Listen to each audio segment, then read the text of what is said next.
Me llamo Ofelia, y lo que voy a contarles es algo que marcó para siempre a mi familia. Todo empezó cuando a mi abuela le diagnosticaron cáncer. Fue como si el mundo se detuviera.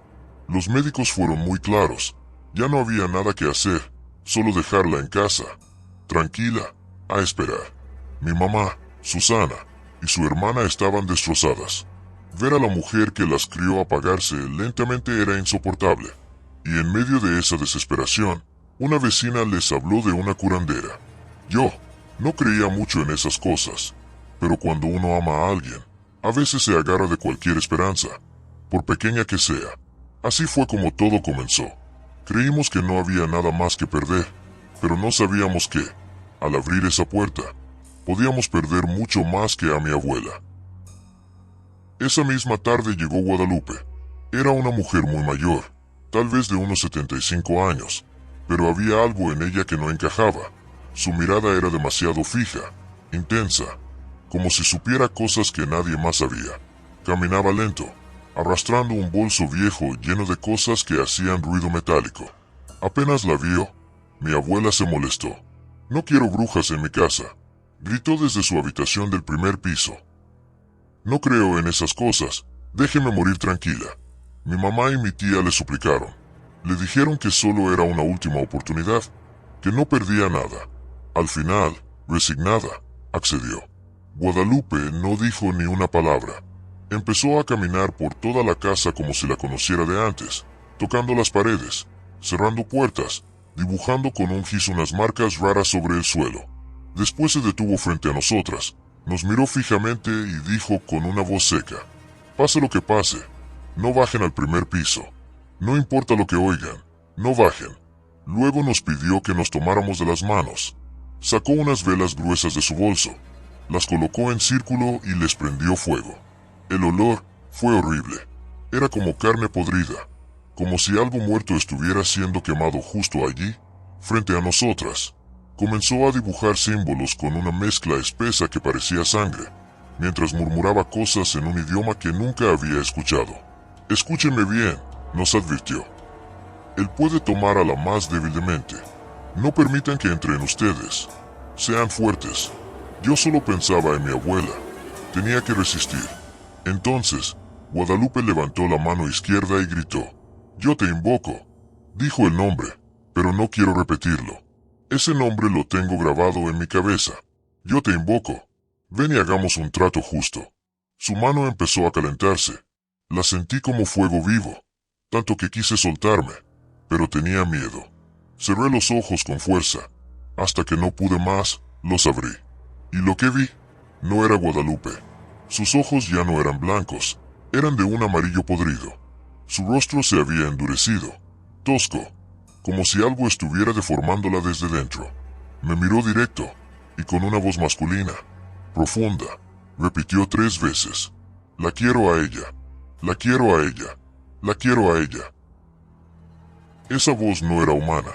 No salía de Guadalupe, salía de algo más, algo que la estaba usando como un disfraz. Mi prima gritó y salió corriendo del círculo. Yo me quedé paralizada, con el corazón desbocado.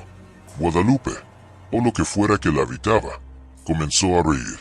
Una risa ronca, grotesca, que hizo que las velas parpadearan como si temblaran de miedo. De pronto, se lanzó tras mi prima, en 4 patas. Su cuerpo se contorsionaba de formas imposibles, con una rapidez que no era de este mundo. Yo salí corriendo también. Corrí hacia las escaleras. Sabía que no debía bajar al primer piso, pero allí estaba mi abuela, sola, indefensa. ¿Y si ese ser iba por ella? Me detuve en el primer escalón. ¿Y si bajo? ¿Y si le salvo la vida? Pensé. En ese momento, mi prima me alcanzó, jadeando, y me tomó del brazo. «¿Qué estás haciendo? No podemos bajar». Entonces lo entendí. Guadalupe no era la guía espiritual fuerte que imaginamos. Ella fue la más débil. Fue por ella que eso entró. En medio del caos, escuchamos que alguien tocaba la puerta de la casa. Era mi papá. «Franco, Alma, ábreme». Mi mamá bajó corriendo y le abrió. Apenas entró, ella le dijo entre lágrimas: «Franco, sube». Las niñas metieron una bruja a la casa, y están pasando cosas muy raras. Mi papá empezó a subir, pero cuando iba por la mitad de la escalera, algo invisible lo lanzó hacia atrás como si una fuerza lo hubiera golpeado en el pecho. Cayó rodando por los escalones, gritando. Lo vimos revolcarse en el suelo, gritando de dolor, como si su cuerpo estuviera cubierto en llamas. Mi mamá no sabía qué hacer. De pronto, escuchamos de nuevo la voz demoníaca, esta vez desde dentro de Guadalupe. La vieja me prometió una, antes de venir. No me iré con las manos vacías. O me dan una, o me llevo a la vieja. Y entonces se escuchó un rugido, detrás de nosotras. Volteamos, y Guadalupe ya no estaba. Escuchamos un ruido. Algo se arrastraba. Se metía debajo de la cama. ¿Cómo lo logró? Esa cama era demasiado baja. No tenía sentido. Mijas, ayúdenme. Me está haciendo daño. Me duele, por favor. Era la voz de Guadalupe, o al menos eso parecía. Yo me acerqué, con miedo, pero también con compasión. ¿Está bien? ¿Qué le está pasando? Entonces, lo hizo. Rió, una carcajada diabólica. Me agarró del brazo con una fuerza inhumana y me jaló con tanta violencia que me golpeé la cabeza contra la cama. Empecé a sangrar. Sentí los arañazos en la piel, como si algo me desgarrara desde adentro. Mi prima gritaba, pero no se atrevía a jalarme. No sabía cómo sacarme sin romperme un hueso. Finalmente, entre gritos y fuerza, logró sacarme. Mi brazo estaba cubierto de sangre.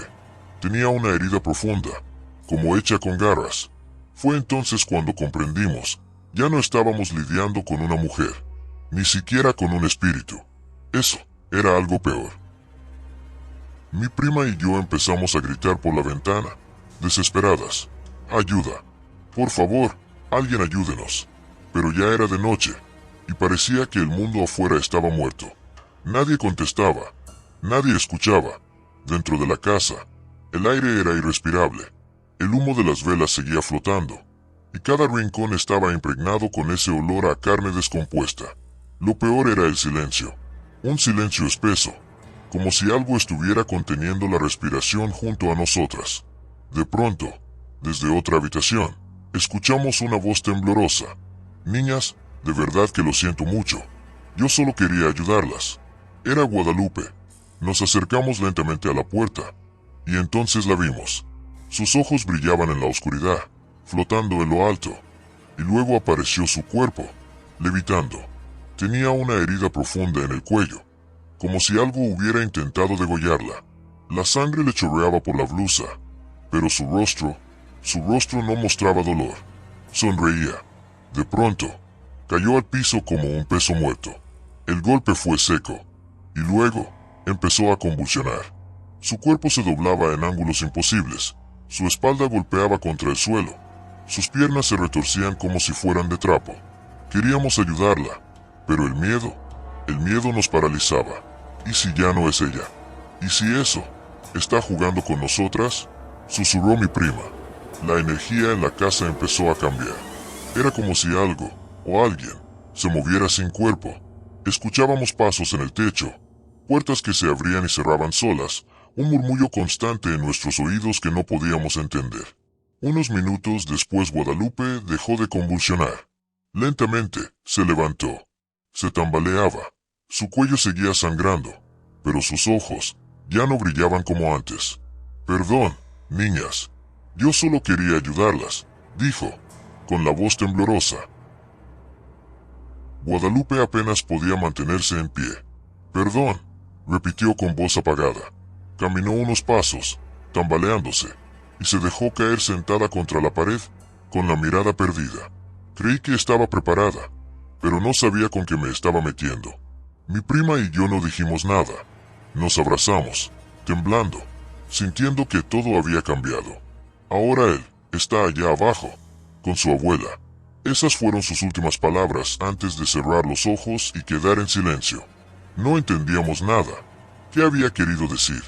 ¿Qué estaba pasando en el primer piso?